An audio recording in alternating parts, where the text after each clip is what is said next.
नमस्कार मित्रांनो, आज मी तुम्हाला एक आगळी वेगळी गोष्ट या चॅनलवर तुमचं सर्वांचं स्वागत आहे. कथेला जास्तीत जास्त लाईक करा, शेअर करा आणि चॅनलला सबस्क्राईब करा. चला तर मग आता कथेला सुरुवात करू. नमस्कार मित्रांनो, माझं नाव आहे सदाशिव, पण सगळेजण मला सदाच म्हणतात. माझं जे वय आहे ते 40च्या आसपास आहे. म्हणजे मी तसा एक वयस्कर पुरुष आहे. माझं वय जरी 40 असलं तरी मी एकदम रांगडा होतो, एकदम धडधाकट होतो. आणि त्यात लहानपणापासून मला शेतातील काम करायची सवय असल्यामुळे माझ्यामध्ये अजून चांगलीच रग होती. आता माझी हालत काय सांगू तुम्हाला. माझी बायको 5-6 वर्षापूर्वीच गेलेली आणि मला 2 मुलं आहेत. पण दोन्ही मुलं पण आता शिकलेत आणि ते शहरामध्येच राहते. त्यामुळे आता गावाकडे फक्त मी एकटाच असतोय. तशी आमची पहिल्यापासूनच गरीब परिस्थिती आहे, त्यामुळे गावाकडे माझी जमीन वगैरे असं काहीच नाही. त्यामुळे गेल्या 4-5 वर्षापासून मी आमच्याच गावातल्या एका मोठ्या शेतकऱ्याच्या घरी बांधील गडी म्हणून काम करतो. माझ्या मालकाचे नाव चंद्रकांत आहे. त्यांच्या घरामध्ये तो आणि त्याची बायको असे ते दोघेच होते. ते दोघे पण एकदम तरुण होते आणि त्यांची जी बायको होती तिचं नाव छाया. तिचं वय अंदाजे 25च्या आसपास असेल. आता माझा जो मालक आहे तो राजकारणामध्ये असल्यामुळे तो बऱ्याच वेळा घराच्या बाहेर जायचा. त्याची शेतीवाडी भरपूर होती, पण त्याची एवढी शेती असली तरी त्याची बायको स्वतः शेतामध्ये जातीने लक्ष घालायची. वेळ पडली तरी बायको स्वतः शेतामध्ये लक्ष घालायची. ती शेतातील सगळी कामं करायची. आता ही छाया म्हणजे माझ्या मुलीच्याच वयाची. तिचा स्वभाव पण खूप चांगला होता आणि दिसायला पण ती एकदम देखणी होती. आता तिच्या सौंदर्याबद्दल जर सांगायचं झालं तर ती एकदम गोरीपान होती, उंच पूर्ण होती आणि अंगानं एकदम भरलेली होती.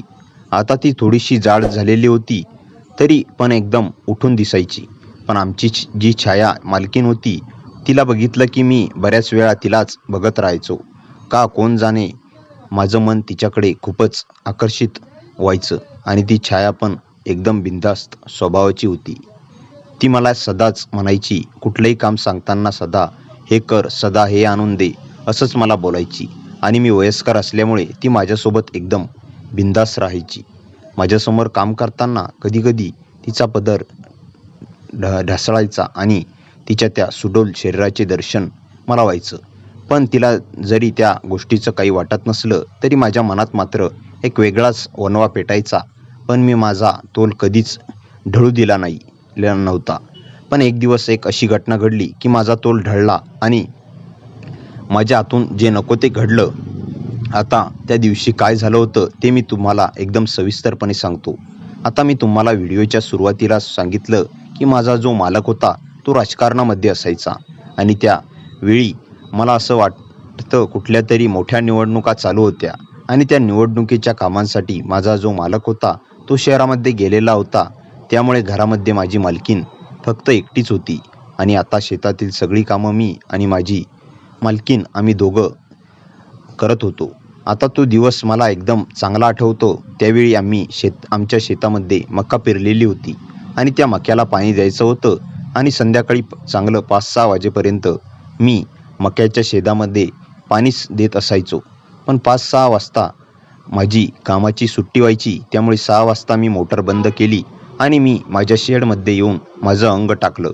आता माझं जे शेड होतं ते मालकाच्या घराच्या बाजूलाच होतं आणि मी एकटा असल्यामुळे मी तिथे शेडवर राहत होतो आणि मला जेवण पण माझी मालकीनच द्यायची.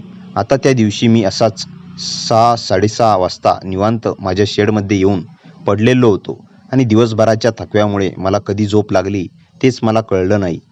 आणि साधारणतः 8:30 वाजता मला असं जाणवलं की कुणीतरी माझ्या शेडमध्ये आलंय. म्हणूनच मी दचकून उठून बसलो. त्यावेळी मला दिसलं की मालकीन जेवणाचा डब्बा घेऊन माझ्या शेडमध्ये आलेली होती. त्यावेळी माझ्या अंगावरचे कपडे एकदम अस्ताव्यस्त होते. माझं धोतर झोपेत सुटलेलं होतं. तसा मी एकदम लाजलो आणि मी पटकन उठून माझं धोतर सावरलं, अंगावरचे कपडे थोडेसे व्यवस्थित केले. तसं मालकीनने मला विचारलं. ती म्हणाली, काय सदा, आज खूप गाढ झोप लागली वाटतं तुला. तसं मी म्हणालो, हो ना मालकीन बाई, आज खूपच कंटाळा आला होता. त्यामुळे मला कधी झोप लागली तेच कळलं नाही. आता मी जरासा सावरून बसलो आणि मी मालकीन बाईकडे बघायला लागलो आणि त्यावेळी माझ्या लक्षात आलं की तिची नजर माझ्या शरीरावरूनच भिरभिरत होती. त्यानंतर मालकीनबाईने डबा ठेवला आणि ती आता त्याच्या घरी जायला निघाली आणि जाताना तिने मला विचारलं, सदू, त्या आपल्या पेरलेल्या मक्याला थोडंसं पाणी द्यायचं राहिलं. तू आता जेवण करून निवांत झोप. मी आता शेतामध्ये जाते आणि शेताला पाणी द्यायला सुरुवात करते. तुझी झोप झाली की तू शेतामध्ये ये, मग आपण दोघेजणे मिळून पाणी देऊ. तसं मी ठीक आहे म्हणालो आणि त्यानंतर मालकीनबाई तिच्या घरी निघून गेली. मला खूप भूक लागलेली होती. पोटात कावळे ओरडायला लागलेले होते. त्यामुळे मी जेवणावर ताव मारला आणि मी पुन्हा तिथेच माझं अंग टाकून दिलं आणि मला एकदम गाढ झोप लागली. त्यानंतर अचानक मला जाग आली. त्यावेळी रात्रीचे 11 वाजलेले होते आणि माझ्या लक्षात आलं की मालकीनबाई आता शेतामध्ये पाणी देण्यासाठी गेलेली असेल. तसं मी पटकन उठलो, तोंडावर पाणी मारलं. तशी माझी झोप थोडीशी कमी झाली आणि त्यानंतर एका हातामध्ये काठी आणि दुसऱ्या हातामध्ये कंदील घेऊन मी शेताकडे निघालो. थंडीचे दिवस असल्यामुळे बाहेर चांगलाच गारवा पसरला होता. त्यामुळे मी आवर्जून माझी रग माझ्यासोबत घेतलेली होती आणि 5 मिनिटात मी मालकानं मका पेरलेल्या शेतामध्ये जाऊन पोचलो आणि त्यावेळी मला तिथे फॅक्टरीचा उजेड दिसला, कारण तिथे मालकीन पाण्याचं धार धरत होती. आता ज्यावेळी मी त्या शेतामध्ये गेलो त्यावेळी मला दिसलं की मालकीनबाईने तिची साडी चांगली वरपर्यंत खोचलेली होती आणि ती त्या चिखलामध्ये शिरून मक्याची धार मोडत होती. त्यावेळी तिचं ते भरगच्च जवान शरीर माझ्या डोळ्यासमोर आलं आणि मी डोळे फाडून फाडून मालकीनलाच बघत होतो. आता तिने दार चांगलं बांधलं आणि ती तशीच माघारी फिरली आणि तिचा पदर सावरत ती त्या चिखलातून बाहेर आली. तशी अचानक तिची नजर माझ्याकडे गेली. मी अजून पण तिच्याकडे डोळे फाडूनच बघत होतो. ती आता माझ्याकडे बघतच त्या चिखलातून बाहेर आली आणि मला विचारायला लागली, सदा, झोप झाली का तुझी? तसं मी होकारार्थी मान हलवली. त्यानंतर ती एका बाजूला जाऊन बसली.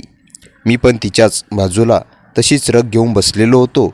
आता 5 मिनटं मी तसा बसलो असेल तेवढ्यात लगेच हे सुंदर दार भरलं. आता मी माझ्या अंगावरची रग काढली आणि मी आता दार मोडण्यासाठी त्या पाण्यामध्ये उतरलो. त्यावेळी मी माझं धोतर चांगलं वरती खोचलं आणि त्या चिखलामध्ये उतरलो आणि मी त्या मक्यातले दार मोडायला लागलो. त्यावेळी माझं ते कणखर आणि धिप्पाड शरीर आणि खरं तर मालकीन माझ्या पाठीमागे असल्यामुळे मला लाज वाटायला लागली. पण त्याचबरोबर ती माझ्याकडे बघते या भावनेने माझ्या अंगावर शहारा पण येत होता. माझं अंग मोहरून गेलं आणि मी अचानक तिच्याकडे बघितलं. त्यावेळी मला दिसलं की ती नजर रोखून फक्त माझ्याकडेच बघत होती. तिची नजर माझ्या त्या पिळदार शरीरावर स्थिरावली होती. आता दार मोडून मी पुन्हा बांधावर मालकींच्या बाजूला जाऊन बसलो. वातावरणामध्ये आता गारवा चांगलाच पसरला होता. मी पुन्हा माझ्या अंगावर रग घेतली आणि मी बांधावर बसून आता गार भरायची वाट बघायला लागलो. तेवढ्यात आता मालकीनबाई माझ्या एकदम जवळ सरकली आणि मला म्हणाली, सदा, आज थंडी खूपच वाढली रे. तसं मी म्हणालो, हो ना मालकीनबाई, आज खूपच गारवा आहे, म्हणून तर मी रग घेऊन आलोय. तसं मालकीनबाई माझ्याकडे बघत मला म्हणाली, अरे, थंडी फक्त तुलाच वाजते का? मी मगाशी 2 तासापासून या थंडीत आहे आणि तू एकटाच रग घेऊन बसलायस. होय. तसं मी लाजतच मालकीनबाईला म्हणालो, मालकीनबाई, मग ही रग तुम्ही घ्या. तसं मालकीन थोडीशी गालात हसली आणि ती मला म्हणाली, सदा, म्हणजे आता माझ्यासाठी तू एकटा काय थंडीत कडकडत बसणार आहेस का? तसं मला आता काय बोलावं तेच कळत नव्हतं. त्यानंतर मालकीनबाई माझ्याजवळ आली आणि मला एकदम चिटकून बसत ती म्हणाली, सदा, तुझ्या रगामध्ये मला पण घे ना. तसं माझ्या मालकीनच्या बोलण्यावर विश्वासच बसेना आणि मी तिच्याकडे दचकून बघितलं. तसं ती मला म्हणाली, अरे, तुला ऐकायला येत नाही का? ते रग माझ्याही अंगावर टाक. तसं मी काही न बोलता माझा उजवा हात उचलून मालकीनच्या माझ्या रगमध्ये घेतलं आणि त्यावेळी ती मला एकदम चिटकून बसलेली होती आणि तिचा तो उबदार स्पर्श मला जाणवायला लागला आणि खरंच तिच्या त्या स्पर्शाने माझ्या अंगातील थंडी कुठल्या कुठे पळून गेली. पण माझ्या अंगात ती थंडी पळून गेली हे जरी खरं असलं तरी तिच्या त्या स्पर्शाने मी मात्र खुश व्हायला लागलेलो होतो. एरवी मी तिला बघून खुश व्हायचो, पण ती आज त्या बोचऱ्या थंडीमध्ये मला एकदम चिटकून बसलेली होती. त्यामुळे त्या दिवशीचा जो अनुभव होता तो खूपच वेगळा होता आणि तिच्या त्या स्पर्शाने माझ्या अंगाला एका क्षणातच कापरं भरलं. माझ्या त्या म्हाताऱ्या शरीरामध्ये अचानकच एवढी उत्तेजना आली की मी उगीचच माझं अंग तिच्या अंगावर दाबायचा प्रयत्न करू लागलो. आम्ही दोघेजण आता एकमेकांना एकदम खेटून बसल्यामुळे एकमेकांच्या शरीराची ऊब एकमेकांना मिळत होती. त्यामुळे आम्हाला खूप एकाग्र वाटत होतं. पण त्याचबरोबर आमच्या दोघांचे पण श्वास वाढलेले होते आणि ती माझ्याजवळ असल्यामुळे तिचे श्वास मला एकदम स्पष्ट जाणवायला लागले होते. तिचे श्वास कधी माझ्या गालावर पडायचे तर कधी माझ्या कानावर आणि त्यामुळे माझी उत्तेजना एकदम शिगेला जाऊन पोचलेली होती. तरी मी पण कसा तरी स्वतःवर संयम ठेवलेला होता. पण आता हे कमी होत की नाही काय म्हणून मालकीने माझे पुढे एक असं कृत्य केलं की माझा स्वतःवरचा ताबा सुटला. मी आता माझ्या मालकीनला चिटकून बसलेलो असताना माझ्या मालकीनने माझ्या खांद्यावर हात टाकला. तसं मी एकदम दचकलो आणि मी एकदम कावराबावरा झालो. आता ती तिच्या हाताने मला चांगलंच कुरवाळायला लागली आणि त्याचबरोबर तिने तिचा दुसरा हात माझ्या भरदार पायावर ठेवला आणि ती माझ्या पायावर तिचा हात बिनधास्तपणे फिरवायला लागली आणि तिच्या त्या स्पर्शाने माझ्या अंगातून एक विजेची लहर सळसळत गेली. मी माझे डोळे घट्ट झाकून घेतले. माझा खालचा ओठ मी माझ्या दातांखाली चावला आणि माझ्या हाताच्या मुठी आपसुकच आवळल्या गेल्या. मी काहीच बोलत नव्हतो. मी फक्त तो स्पर्श एन्जॉय करत होतो आणि थोड्याच वेळात मालकीन मला एवढी कुरवाळायला लागली की तिच्या मनातला कावरा मी ओळखला आणि मी तिला म्हणालो, मालकीनबाई असं काही करू नका. या माझ्या वयात माझ्याकडून काहीतरी पाप घडून जाईल. तशी मालकीन मला म्हणाली, सदा तू म्हातारा नाहीस. तुझं वय जरी जास्त असलं तरी एका तरुणाला लाजवेल असं तुझं शरीर आहे. बघ पण तुझा मालक मात्र तुझ्यापेक्षा कमी वयाचा असूनसुद्धा त्याचा काही उपयोग नाही. बघ पण सदा तुझी गोष्ट काहीतरी वेगळीच आहे बघ. असं म्हणून मालकीन पुन्हा मला चांगलीच बिलगली. तसं मात्र मी मालकीनला बराच समजवायचा प्रयत्न केला. मी तिला माझ्यापासून विलग करायचा प्रयत्न करत होतो. पण ती पण चांगलीच हट्टाला पेटून उठलेली होती. माझ्या स्पर्शाने ती पण मोहरली होती आणि ती मला सोडायलाच तयारच नव्हती. पण एका क्षणाला तिने मला एवढी घट्ट मिठी मारली की मी काहीच करू शकलो नाही आणि तिने पटकन तिचे नाजूक ओठ माझ्या गालावर टेकवले आणि तिच्या त्या ओल्या ओठांच्या स्पर्शाने मात्र मी एखाद्या मेणाच्या गोळ्यासारखा वितळायला लागलो आणि पुढच्या क्षणाला ती आदळशासारखी माझ्या गालावर आणि माझ्या मानेवर चुंबनाचा वर्षाव करायला लागली. तसं मात्र माझ्यातला विरोध आता मावळत गेला आणि पुढच्या क्षणाला मी पण तिला माझ्या घट्ट मिठीमध्ये आवळलं. कारण आता माझा स्वतःवर ताबा राहिलेला नव्हता आणि मला आजूबाजूच्या जगाचा विसर पडला. मी तिला आता करकसून माझ्या मिठीमध्ये एवढ्या जोरानं आवडलं की तिच्या पाठीची आणि कमरेची हाडं कडाकड मोडलीत असं वाटलं. तशी मालकीन मला म्हणाली, अरे सदा हळूहळू, मी काय कुठे पळून नाही जाणार आणि असं मला आवडून तू काय माझी हाडं मोडणार आहेस की काय. तसं मी काहीच बोललो नाही. मी फक्त तिला माझ्या भुजापाशामध्ये आवळत होतो. त्या बांधावर रग ओढून आम्ही दोघं बसलो होतो. थंडीचा गारवा हवेत तरंगत होता. पण रगेखाली मात्र तिचा उबदार स्पर्श माझ्या अंगाला जाणवत होता. छाया अगदी हलक्या आवाजात म्हणाली, सदा एवढ्या शांत रात्रीत माणसाचं मनही शांत व्हायला हवं रे. ती माझ्या खांद्यावर डोकं टेकवून बसवली तेव्हा माझ्या छातीत एक वेगळाच उबदारपणा पसरला. मी काहीच बोललो नाही. फक्त शांतपणे तिच्या जवळ बसून राहिलो. तिच्या श्वासांचा मंद सुवास, ओलसर केसांचा स्पर्श आणि तिचं अगदी निष्पाप लग्न हे सगळं मनाला विचित्र ओढ लावत होतं. छाया हळूच कुजबुजली, तुला माहिती आहे का सदा, तुझ्याजवळ बसलं की एक वेगळीच सुरक्षितता वाटते मला. तिचे ते शब्द ऐकून माझ्या मनातल्या साऱ्या गोंधळांना क्षणभरात दिशा मिळाली. तिच्या डोळ्यामध्ये मी पाहिलं तेव्हा तिथे कुठलाच गोंधळ नव्हता. फक्त एक शांत भावना होती जी माझ्या मनाच्या तळाशी भिडत होती. मी सावधपणे माझा हात पुढे केला आणि तिच्या हातावर ठेवला. ती दचकली नाही, उलट तिच्या बोटांनी माझे बोट घट्ट पकडले. तुझ्याशिवाय इथे कोण असतं रे, ती म्हणाली. माझ्या सुखदुःखात, या शेतात, या घरात तुझ्यावरच तर सगळं अवलंबून असतं. मी हलकेच म्हणालो, मालकीन असं काही बोलू नका, लोक वाईट बोलतील. ती एक मंद हसू देत म्हणाली, लोकांची चिंता तुला पण सदा. माझ्या मनाची चिंता कोण करणार? तिच्या आवाजातला तो अलगद थर थंडीचा नव्हता, तो मनाच्या गाभ्यातून उठलेला उबदार भाव होता. पाण्याचा आवाज, थंडीचा मंद धुरकट वारा आणि आम्ही दोघंच त्या शांत शेतात. वेळ जणू थांबूनच गेला होता. छाया माझ्या खांद्यावर अधिक टेकली आणि कुजबुजली. सदा, आज मला फक्त एवढं हवं आहे की तू माझ्याजवळ बसावंस, एवढंच. मी तिचं डोकं हलकंसं कुरवाळलं. छाया शांत झाली. श्वास मंदावले. त्या रात्री ना मी काही बोललो ना ती. आम्ही फक्त एकमेकांजवळ बसून राहिलो.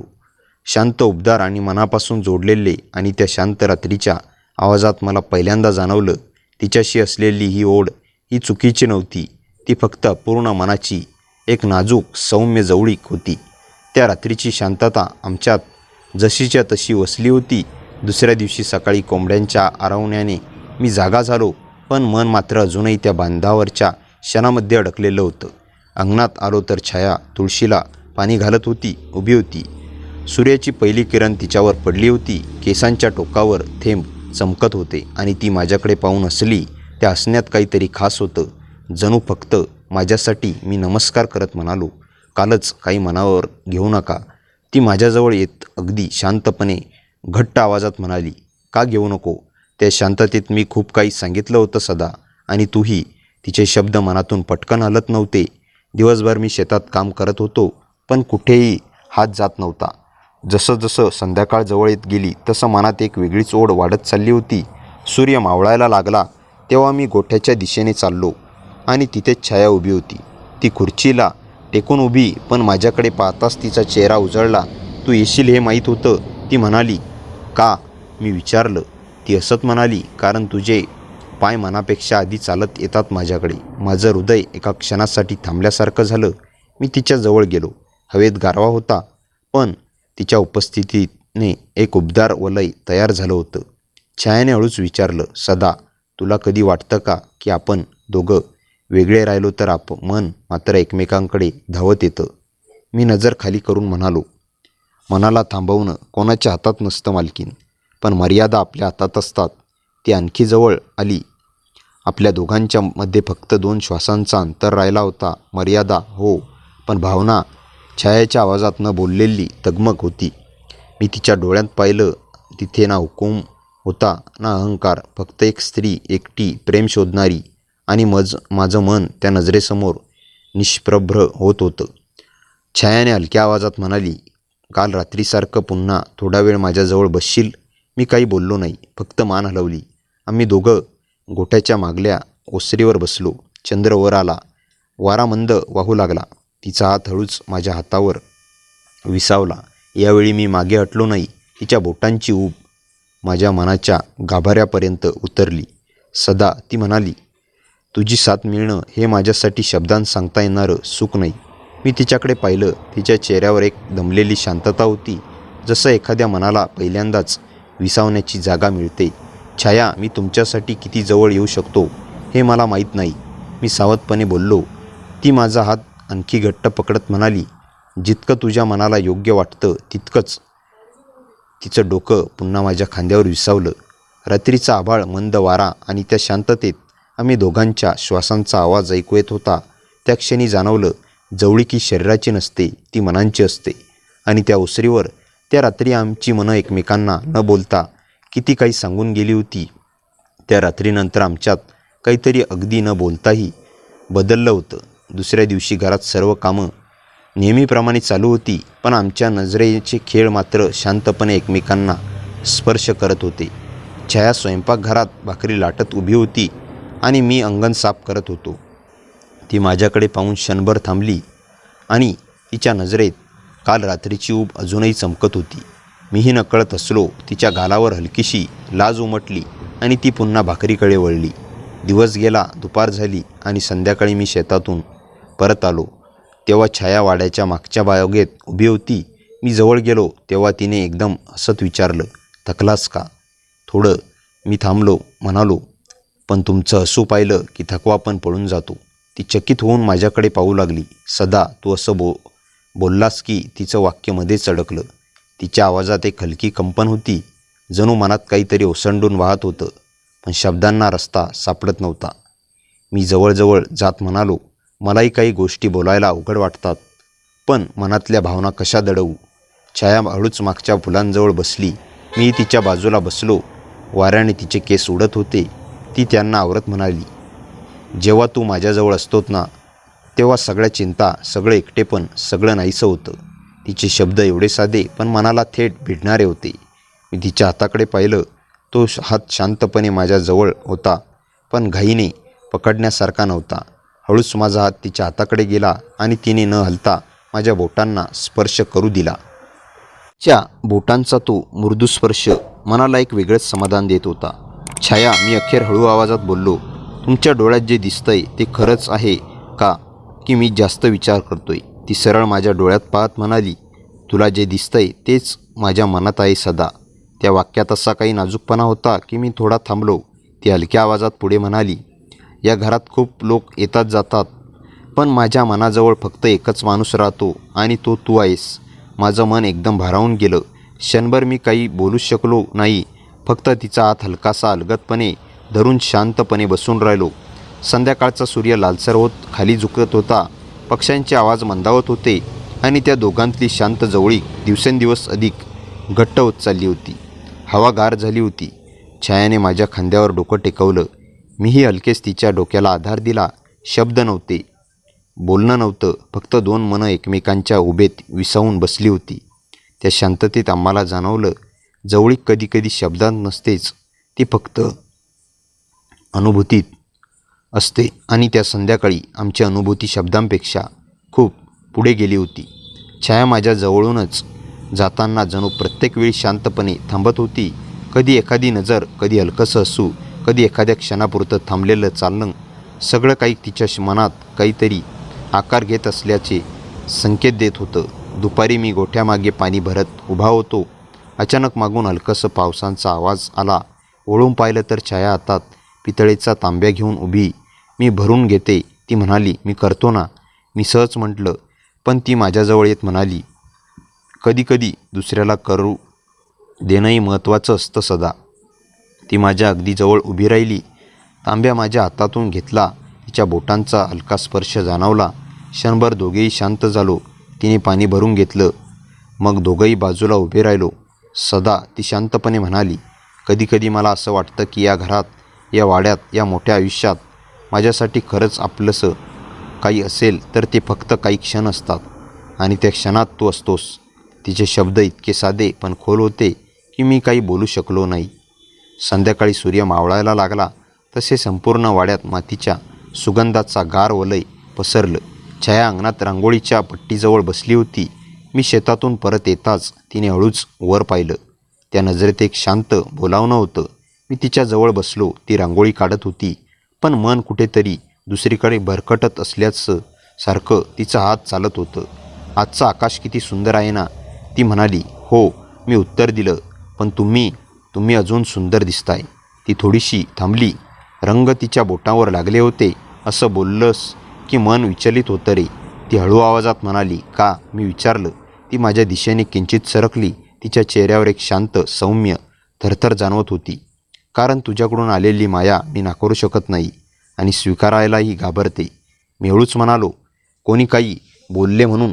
छाया दीर्घ श्वास घेत म्हणाली, नात्याला नाव नसताना ती जपणं अवघड होतं, पण ते तुटूही नये असं वाटतं. मी तिच्या हातावर हलकासा स्पर्श ठेवत म्हणालो, मग ते नातं तुटून देऊ ना घाई करू, जे आहे ते शांतपणे जगू. ती हसली. इतकं मृदू, समाधान देणारं असू की माझ्या मनात ऊब भरली. वाऱ्याने तिचे केस उडाले. तिने ते आवरत असताना माझी नजर तिच्याकडून हटेना. ती बोटांनी केस कानामागे सारत म्हणाली, सदा, तू मला न बोलताही इतकं समजून घेतोस, म्हणूनच कदाचित तुझ्याकडे मन वारंवार खेचलं जातं. मी तिच्याजवळ थोडा सरकलो. दोघांच्या मधील अंतर आता अगदीच सूक्ष्म होतं. फक्त शांत श्वासांचं. चंद्र वर यायला लागला. वाड्याभोवती प्रकाश मंद होत चालला. त्या गार वातावरणात छाया हलकेच माझ्या खांद्यावर टेकली. तिच्या आवाजात कुजबूज होती. फक्त अशीच जवळ राहा, एवढंच पुरेसं आहे. मी तिच्या डोक्याला हलका आधार देत बसलो. दोघंही काही न बोलता त्या शांत संध्याकाळीत एकमेकांच्या उभेत विरघळून गेलो. त्या क्षणी आम्हाला जाणवलं, नात्यांना नाव लागत नाही, फक्त मनांची खात्री लागते. आणि ती दोघांच्या मनात आता पक्की होत चालली होती. त्या रात्रीच्या शांत बांधावर बसून परतताना छाया माझ्या बाजूला अगदी हलक्या पावलांनी चालत होती. शेतीच्या कडेला वाहणारा मंद वारा तिच्या केसांशी खेळत होता आणि तिच्या चेहऱ्यावर त्या मंद उजेडात एक वेगळीच कोमलता चमकत होती. घराच्या ओसरीत पोहोचलो तेव्हा ती थांबली. तिच्या डोळ्यात अजूनही तीच न बोललेली भावना तरळत होती. ती हलक्या आवाजात म्हणाली, सदा, माझ्याशी असा जवळ असला की मनातलं सगळंच शांत होतं. मी काही बोलणार इतक्यात तिच्या हाताने पुन्हा माझा हात शोधला. तिच्या बोटांच्या त्या उभेला माझं हृदय नकळत प्रतिसाद देत होतं. छाया माझ्या अगदी जवळ येऊन उभी राहिली. घरातले दिवे विझलेले, अंगण शांत, फक्त आमच्या श्वासांचा मंद आवाज. ती म्हणाली, कधी कधी वाटतं तू नसतास तर मी कशी राहिले असते. मी प्रश्न चुकवत म्हणालो, तुम्ही मजबूत आहात मालकीन, सगळं सांभाळू शकता. ती थोडी नाराजपणे माझ्याकडे पाहत म्हणाली, मालकीन म्हणणं थांबव ना सदा. तुझ्या त्या एका शब्दात माझ्याशी एक अदृश्य भिंत उभी राहते. माझ्या घशात शब्द अडकले. तिचा हात अजूनही माझ्या हातात होता, हलका, नाजूक, पण मनाला कोणीतरी घट्ट पकडल्यासारखा. अचानक पावसाचा एक थेंब तिच्या गालावर पडला. ती वर पाहून हसली. पहिला पाऊस आणि आपली रात्रही पहिल्यांदाच अशी शांत. पाऊस वाढत होता पण तिला जायची घाई नव्हती, मलाही नव्हती. आम्ही दोघं घराच्या कडेला उभे, पावसात भिजत पण एकमेकांच्या जवळच्या उभेत हरवून जात होतो.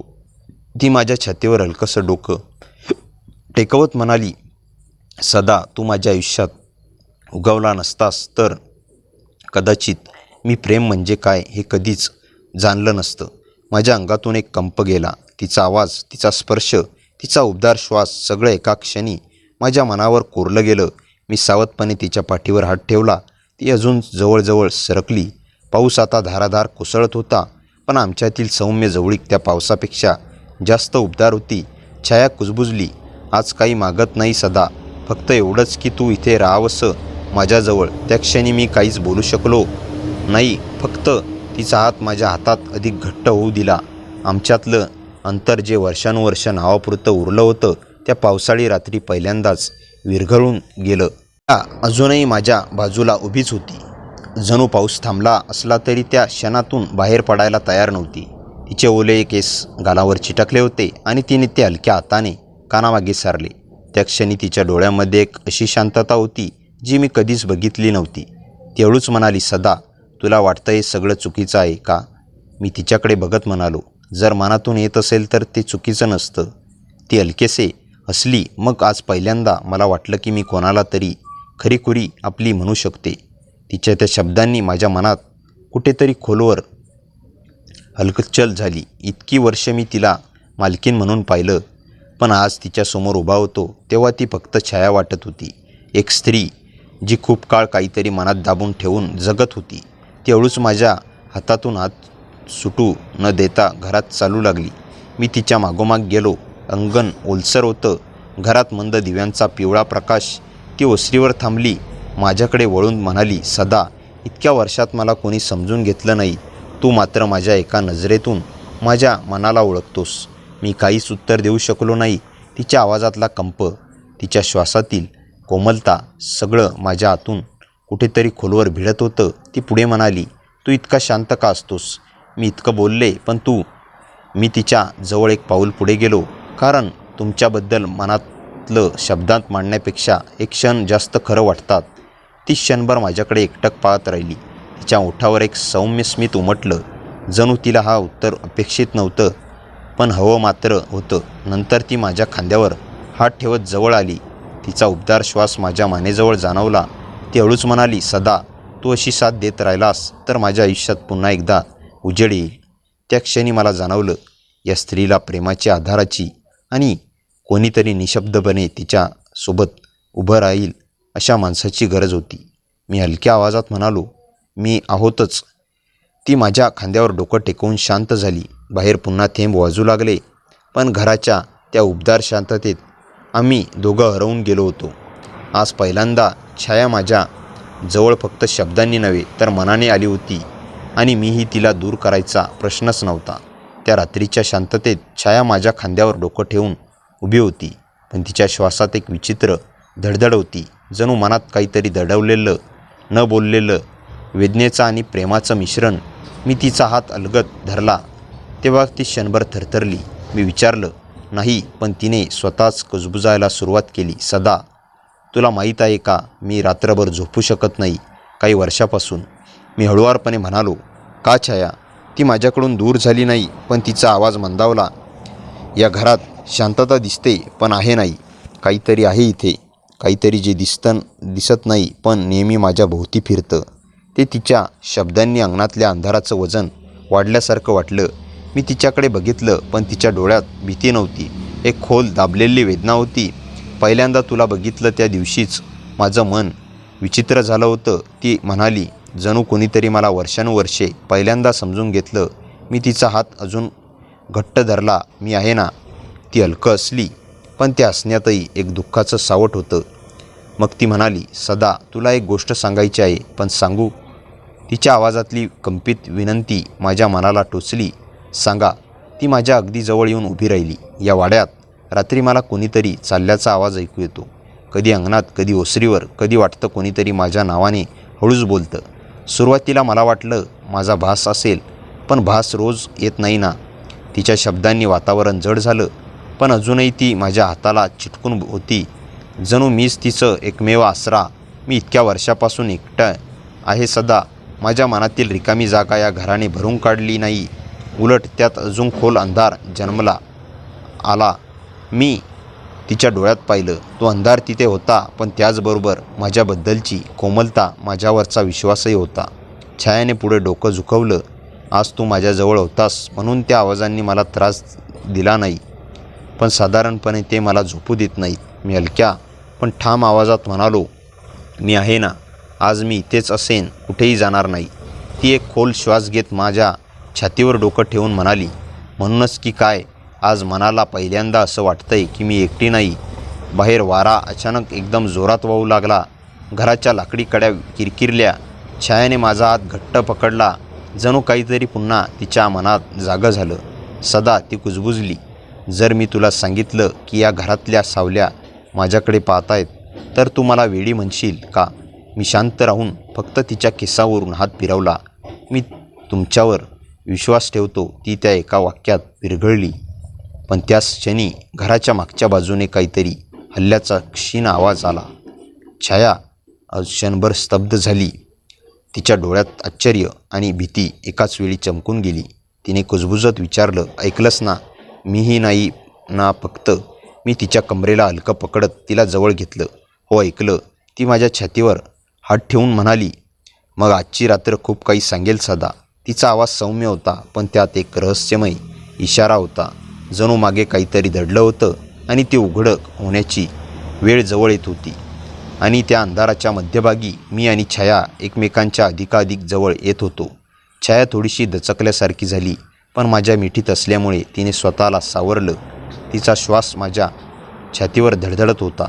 सदा, मी तुला आधी सांगितलं नव्हतं, पण अशा आवाजांनी मी खूप वर्ष त्रस्त झाले. कधीकधी असं वाटतं की या घरातील सगळ्या भिंती माझ्याकडे काहीतरी लपवून पाहतायत. तिच्या शब्दांत भय नव्हतं, तो एक खोल अनुभव होता. मी तिच्या केसांतून हात फिरवत विचारलं, तुम्ही प्रथम असे आवाज कधी ऐकले? ती माझ्या खांद्यावरून हात चेहरा वर करून म्हणाली, त्या रात्री, ज्या रात्री मी पहिल्यांदा इथे एकटे राहिले, त्यावेळी अंगणात अचानक पायांचे आवाज आले. मी दार उघडलं तर कोणीच नव्हतं, पण तरीही मला वाटलं कोणीतरी माझ्या अगदी जवळ उभं आहे. तिच्या डोळ्यात काहीतरी वेदना चमकली. त्यानंतर काहीही बदललं नाही. त्या सावल्या माझ्या मागे फिरतात, माझ्या खिडकीतून डोकावतात, पण आज तू आहेस म्हणून त्या मागे अटल्या आहेत असं मला वाटतंय. मी तिचा हात धरून हळूच म्हणालो, मी आयुष्यभर तुमच्या सावल्यांपेक्षा उंच उभा राहीन. ती त्या वाक्यावर हलकीशी शहारली. वारा पुन्हा वाहू लागला. खिडकीची कडी थोडीशी कापल्यासारखी हलली आणि छाया माझ्या अंगावर अधिक बिलगली.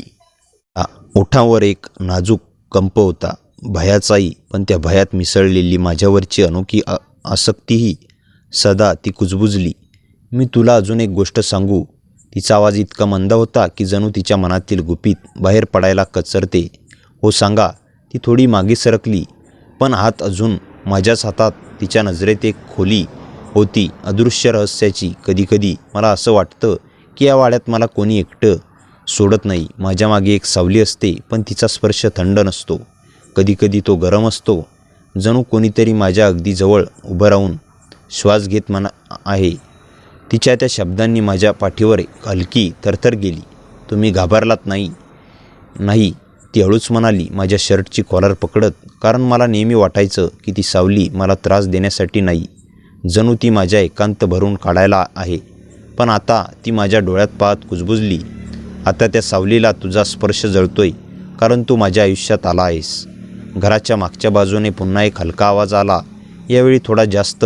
छायाचा हात एकदम माझा हात घट्ट पकडून सुटणार नाही अशा ताकदीने चिरकटला. तिचे नखं माझ्या त्वचेत रुतले, पण मी तिला थांबवलं नाही. कारण त्या क्षणी मी भीतीमुळेच नव्हे तर माझ्यावर अवलंबून असल्यामुळे मला धरणारी होती. सदा ती अत्यंत मंद आवाजात म्हणाली, आज रात्री जर तुला काही दिसलं किंवा ऐकू आलं तर मला सोडू नकोस. कारण त्या सावलीचा राग मी पाहिलाय. मी तिच्या कमरेला हलका आधार देत तिला जवळ घेतलं. मी इथे आहे, कुठेही जाणार नाही. तिच्या डोळ्यांनी माझ्यावर विश्वास ठेवला. त्या एका नजरेत. पण त्या क्षणी वाड्याच्या मागच्या खोलीचा दरवाजा अगदी मंद आवाजात आपोआप हलल्यासारखा वाटला. हवा थंड झाली आणि छाया माझ्या मिठीत थरथरली. तिच्या ओठांतून शेवटी एकच वाक्य बाहेर पडलं, जणू तिने वर्षापासून दाबून ठेवलेलं सच उघडलं होतं. सदा ही सावली माझी नाही, सदा ही सावली माझी नाही. हे छायाचे शब्द हवेत तरंगत राहिले आणि त्या क्षणी संपूर्ण वाडा जणू श्वास रोखून उभा राहिला. तिच्या डोळ्यात भीती नव्हती, तर एक अशी सत्यता होती जी तिने बराच काळ मनात दाबून ठेवली होती. सावळ्या प्रकाशात तिचा चेहरा अगदी शांत वाटत होता, जणू ती आता पळण्याऐवजी त्या सत्याला सामोरी जाण्यास तयार होती. मी तिच्या खांद्यावर हात ठेवला. छाया, मला सगळं सांगा. ती थोडीशी मागे सरकली, पण माझा हात तिच्या हातातच अडकलेला होता. या वाड्यात एकेकाळी माझ्यासोबत आणखी एक जण होता, सदा. ती हळू आवाजात म्हणाली, मी खूप लहान होते तेव्हा माझा मोठा भाऊ, तो रात्री उशिरापर्यंत अभ्यास करत असे आणि एका रात्री अचानक तो गायब झाला. कुणालाच कळलं नाही. पोलिसांनी शोध घेतला, पण काहीच मिळालं नाही. तिच्या डोळ्यात ओलाव्याची चमक उमटली. त्या दिवसापासून मला नेहमी असं वाटतं की तो अजूनही इथेच आहे, माझ्या भोवती, माझ्या सावलीच्या मागे, माझ्या श्वासाजवळ, पण कोणाच्या नजरेला दिसत नाही.